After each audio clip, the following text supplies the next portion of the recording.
ఎప్పుడైనా మంచి సినిమాలు మీరు తీసుకొస్తూనే ఉంటారు. ఆ ట్రాన్స్‌ఫర్మేషన్ ఏంటి అసలు? That was amazing actually. So, ఇప్పుడు ఆలస్యం చేయకుండా నేను సిద్ధార్థ్ గారికి మైక్ ఇచ్చేద్దాం అనుకుంటున్నాను.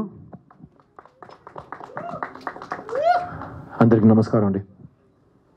3 BHK ఫస్ట్ నా బాధ్యత ఈ అందమైన ఫ్యామిలీని మీకు ఇంట్రడ్యూస్ చేయాలి. కానీ నాకు ముందు వాళ్ళు వచ్చి ప్రతి బాల్ సిక్సర్ కొట్టి మీ ముందు ఆల్రెడీ ఇంట్రడక్షన్ ఇచ్చుకున్నారు తనకి. But I'll still do it again. Shanthi Talkies Arun Vishwa, అతనికి సెకండ్ ఫిల్మ్, కానీ he's a very promising and exciting producer. అతని గురించి చాలా విషయాలు చెప్పాలి, నేను టిడ్బిట్స్గా చెప్తాను. అతనికి నాకు చాలా సిమిలారిటీస్ ఉన్నాయి, ఎందుకంటే అతను కమల్ హాసన్ ఫ్యాన్ని. అతనికి మణిరత్నం అంటే చాలా ఇష్టం.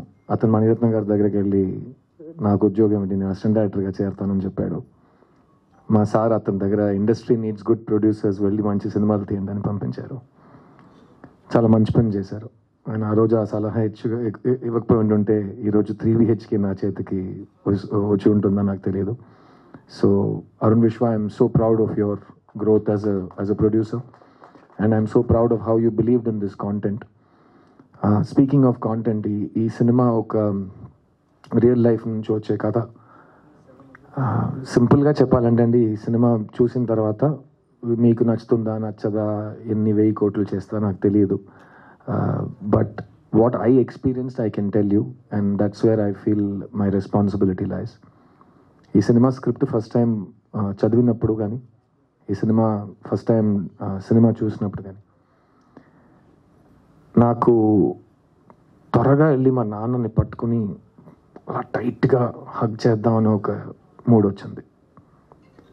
అండ్ కోఇన్సిడెంట్లీ నేను కాపీ చూసినప్పుడు నేను మా నాన్న ఈ సినిమా కలిసి చూసాం. అండ్ సినిమా చూసిన వెంటనే it just overcame, you know the emotion, I was overcome by it. And Telugu ప్రేక్షకులకి సిద్ధు గురించి ఎన్నిసార్లు ఎన్ని రకాల మాటలు చెప్పినా మొత్తం మీరే చేశారు అనే ఆ డైలాగ్ తెలుగు ప్రేక్షకులు నన్ను ఎప్పుడు మర్చిపోనివ్వరు. అలాంటి ఒక తండ్రి కొడుకు రిలేషన్షిప్ మీరు బొమ్మల్లో చూశారు. ఆ సినిమా నాకు చాలా నేర్పించింది. అండ్ ఆ సినిమా తర్వాత కూడా నాకు ఆల్ ఓవర్ ద వరల్డ్ తండ్రి కొడుకులు వచ్చి నాతో చెప్పారు వాళ్ళు ఎలా రిసీవ్ చేసుకున్నారని. సో అలాంటి ఒక సినిమా తర్వాత మళ్ళీ ఒక తండ్రి కొడుకు రిలేషన్షిప్ని ఎక్స్ప్లోర్ చేయటం, అందులో ఇంత డైమెన్షన్స్తో ఒక రైటర్ మీకు ఒక సినిమా ఇస్తే, నాకు అనిపించింది మీకు డెఫినెట్గా ఈ సినిమా తర్వాత అనిపిస్తుంది. మీకు వెళ్ళి మీ ఫ్యామిలీని అలా టైట్గా కౌగిలించే ఒక మూడ్ వస్తుంది. సో సింపుల్ సజెషన్ నేను ఇస్తాను, వాళ్ళని కూడా తీసుకుని థియేటర్కి వెళ్ళిపోండి. ఎందుకంటే వెళ్ళి హగ్ చేయడానికి మరీ ఎక్కువ కమ్యూట్ చేయక్కర్లేదు, పక్కనే ఉంటారు. అండ్ నేను అరుణ్ శ్రీ అందరితో చెప్తాం, సొంతాలు మన చుట్టాలు కానీ, మన రిలేటివ్స్, మన ఫ్యామిలీ, మన అమ్మ నాన్న, చెల్లి, అక్క, అన్న, తమ్ముడు, వీళ్ళందరూ మనతో ఉన్నప్పుడు వాళ్ళని ఎంజాయ్ చేసుకోవాలి. వాళ్ళని ఎంత ప్రేమిస్తున్నామో వాళ్ళకి తెలియాలి, వాళ్ళకి చెప్పాలి మనం. అలాంటి ఒక సాఫ్ట్ కవిత ఈ 3 BHK. Sri Ganesh is a great writer. అతని first film is one of the best debuts in Indian cinema. Ettu Thottakkal అంటే 8 bullets అని మీనింగ్ దానికి. ఆ సినిమా అతను రాసి డైరెక్ట్ చేశాడు. ఆ సినిమా చూసిన తర్వాత నాకు ఫస్ట్ సినిమాలు మనం 25 years నుంచి ఒకరోజు డైరెక్ట్ చేస్తాం అని కలలు కంటున్నాం కదా, ఇలా ఫస్ట్ సినిమాలో ఇంత ఎక్స్ట్రాడినరీ సినిమా ఎలా ఒక మంచి తీశాడు అని ఒక ఐడియా వచ్చింది. అండ్ అతనితో సినిమా ఖచ్చితంగా చేయాలని ఆ రోజు ఒక ఐడియా మాట్లాడుకున్నాం.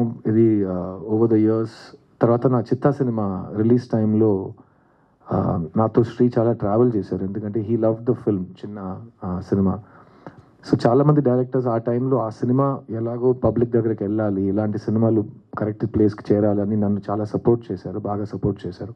అందులో ఒక వ్యక్తి శ్రీ గణేష్. ఆ టైంలో అరుణ్ విశ్వ మా ఆఫీస్లో, మా ఇంట్లో, మా పక్కనే ఉండేవారు. ఈ సినిమా నేను ప్రొడ్యూస్ చేయలేదు, కానీ మీరు చేశారు, ఏం కావాలని చెప్పండి, నేను మీతో ట్రావెల్ అవుతాను, ఇలాంటి సినిమా నాకు ఈ కాంటాక్ట్, మీ టీంతో ఈ కాంటాక్ట్ నాకు కావాలి అని అరుణ్ విశ్వ మాతోనే ఉన్నారు. సో ఆ టైంలో అరుణ్ విశ్వ నన్ను శ్రీ గణేష్ని కలిపారు. అప్పుడు శ్రీ గణేష్, నా దగ్గర ఒక కథ ఉంది సార్, కానీ అది మెయిన్ స్ట్రీమ్ సినిమానా కమర్షియల్ సినిమా నాకు చెప్పడం రాదు, తెలియట్లేదు అన్నారు.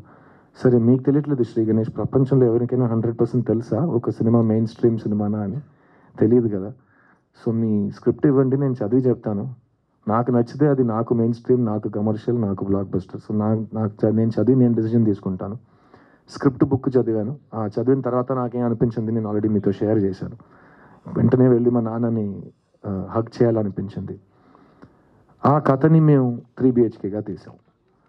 అండ్ ఆ సినిమా ఈరోజు మీ ముందుకు వచ్చిందంటే దానికి ముఖ్యమైన కారణం ఈ సినిమా, ఈ ఫ్యామిలీ. ఈ సినిమాలో హీరో లేడు, హీరోయిన్ లేదు, విలన్ లేడు, స్మాలర్ రోల్, బిగ్గర్ రోల్, ఇదంతా ఏం లేదు. ఈ సినిమా స్క్రిప్టే హీరో, ఈ సినిమా స్క్రిప్టే హీరోయిన్, ఈ సినిమా స్క్రిప్టే అంతా. అండ్ ఆ స్క్రిప్ట్ దేని గురించి అంటే ఈ ఫ్యామిలీ గురించి. సో ఈ సినిమాకి ఈ ఫ్యామిలీ అంతా. అండ్ ఆ ఫ్యామిలీలో నాకు ఫ్యామిలీ అంటే అమ్మ నాన్న. చిన్నప్పుడు మా అమ్మ నాన్న ఒక యంగ్ కపుల్, 2 పిల్లలు. వాళ్ళు అన్ని రిస్కులు తీసుకుని సొంత ఇల్లు కావాలని మొత్తం రిస్క్ చేసి ఒక ఇల్లు కట్టడం మొదలెట్టారు. అది 1.5 years పడుతుందని అనుకుని 3.5 years పడింది. అప్పుడు మా అమ్మతో వెళ్ళి ఆ సైట్ చూడటం, అర్థం కాని వయసు, కానీ అమ్మ మొహంలో ఒక చిన్న టెన్షన్ కనిపించేది. అండ్ తర్వాత మా నాన్న వేరే ఊర్లో టూర్లో ఉండేవారు. సో నైట్ ఫోన్ చేసి ఏంటి వెళ్ళి చూసావని అడిగారు. ఆయన వెళ్ళి చూశానండి, ఒక్క మనిషి ఉన్నాడు, ఒక్కొక్క బ్రిక్ తీసి పెడుతున్నాడు. ఏంటి ఒక్క మనిషి వచ్చాడా? అన్ని డబ్బులు తీసుకున్నారు కదా? కాదు, ఒక్కడే వచ్చాడు.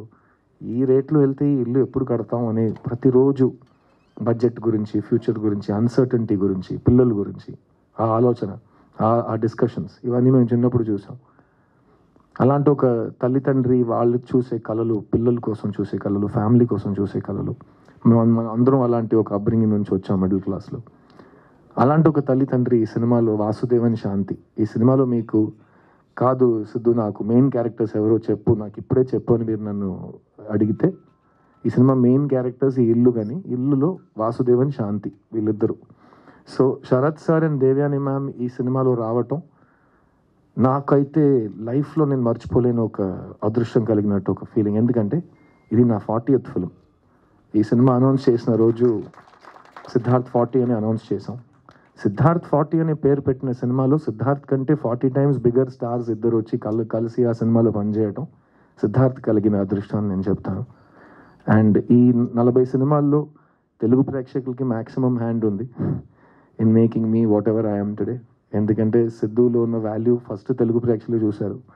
అండ్ ఇంకా సిద్ధుకి చూపించే ప్రేమ మ్యాక్సిమం తెలుగు ప్రేక్షకులు చూపిస్తారు. అది ఎప్పుడు మారకూడదు, ఎప్పుడు మారదు కూడా. కానీ ఈ 3 BHK సినిమా, ఈ వాసుదేవన్ శాంతి బ్యూటిఫుల్ ఫ్యామిలీ, ఆ ఫ్యామిలీలో ఒక తల్లి తండ్రి, ఒక అన్న చెల్లి, వాళ్ళు లైఫ్లో ప్రతి ఫేజ్లో మనకు ఒక సొంత ఇల్లు ఉంటే బాగుంటుందని చూసే కళలు ఈ సినిమా. అండ్ అరుణ్ విశ్వ చెప్పినట్టు మీకు ట్రైలర్ నచ్చితే కనుక మీరు ఈ సినిమాని ట్రై చేయొచ్చు. ఎందుకంటే చాలామంది అడుగుతున్నారు ఈ సినిమా ఖచ్చితంగా చూసి తీరాలంటే మీరేం చెప్తారు? ఏ సినిమా ఖచ్చితంగా చూసి తీరాలనేది కాదండి. ఎందుకంటే అది బేసిక్ నెసెసిటీ కాదు. అది మీరు మాకు ఇచ్చిన ఒక when you show kindness and you see your film, we're very lucky because it is your hobby. It is my livelihood but it is your hobby.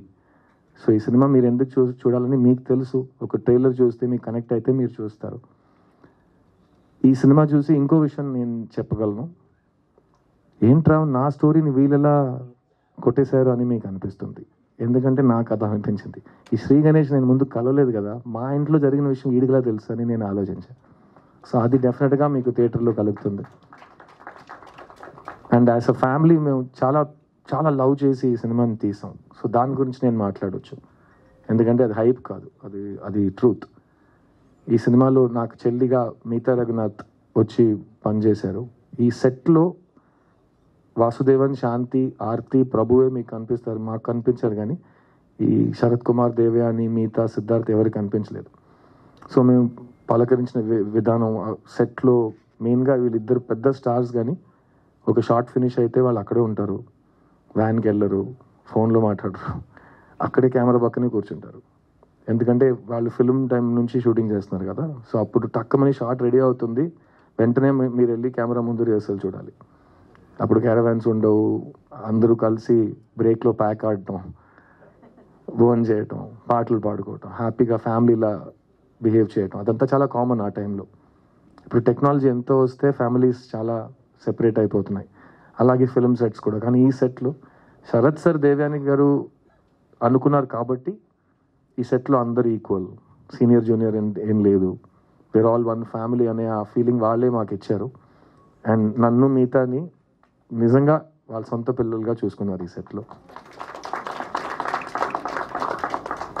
And Chaitra already మీరు చూశారు. ఫస్ట్ ఆఫ్ ఆల్ ఈ దేవగాడు mic పట్టుకుని మాట్లాడితే పాడితే ఆడ తర్వాత ఎవరు పాడాలి, ఎలా పాడతాం అని మనకు ఒక ఐడియా వస్తుంది. తర్వాత మిగతా మైక్ పట్టుకుని ఇంకో సిక్సర్ కొట్టింది.